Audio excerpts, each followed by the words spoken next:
فرماتے ہیں متعلقہ حاصلات تعلم کے حوالوں کے ساتھ مشق، زبان شناسی اور لکھائی کے کچھ اہم پہلوؤں کی طرف۔ اس میں سے میں نے صرف ایک سرگرمی کا انتخاب کیا ہے، اور وہ ہے صفحہ 88 پر دوست کی دیانتداری کا واقعہ سنایا جائے گا۔ یعنی بچوں سے کہا جائے گا، چند بچوں سے باری باری، کہ وہ اپنی یا اپنے کسی دوست کی دیانتداری کا واقعہ جماعت کے سامنے بیان کریں۔ یہ سرگرمی جب آپ کریں گے تو پہلے تو آپ بچوں کو وقت دیں سوچنے کا، ظاہر ہے انہیں یاد کرنا پڑے گا کہ کوئی ایسا واقعہ ان کی زندگی میں ہوا یا نہیں۔ اور پھر میں نے جیسے پہلے ہاتھ کھڑا کرنے کی بات کی تھی، تو اس طرح کی صورتحال میں آپ کہہ سکتے ہیں کہ بھئی بچوں،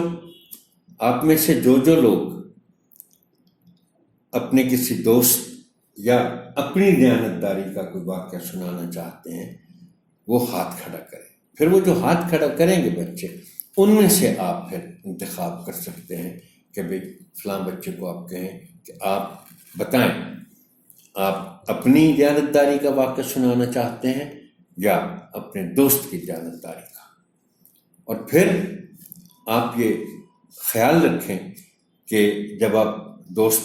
بچے کو کہیں کہ وہ اپنے دوست کی دیانتداری کا واقعہ سنائے، تو پھر آپ باقی بچوں کو سختی کے ساتھ یہ تلقین کریں کہ خاموشی کے ساتھ سنیں، اور پھر اس بچے کو آپ بلائیں پوری کلاس کے سامنے۔ اور یہ صرف دیانتداری کے حوالے سے واقعہ سنانے کی بات نہیں ہے، اس کا سب سے بڑا فائدہ تو یہ بھی ہوگا کہ آپ جب پوری کلاس کے سامنے ایک بچے کو بلاتے ہیں اور اسے کچھ بولنے کا کہتے ہیں باقاعدہ حوصلہ افزائی کے ساتھ، تو اس میں ایک اعتماد پیدا ہوتا ہے، اور جو اس نے واقعہ سنایا ہے اس واقعے کے سنانے کے بھی اثرات ہوتے ہیں اس کی شخصیت پر۔ یہ حاصل تعلم ہے طلبہ بول چال میں جملوں کے تسلسل کو برقرار رکھتے ہوئے واقعے یا کہانی کو اپنے الفاظ میں بیان کر سکیں۔ یہ بچے چونکہ پہلی جماعت کے بچے ہیں، وہ ظاہر ہے اتنے اعتماد کے ساتھ اور اتنے تسلسل کے ساتھ شاید نہ بول سکیں، لیکن یہ کام ایسا ہے کہ بار بار موقع ملنے کے بعد ان میں اعتماد بھی آتا ہے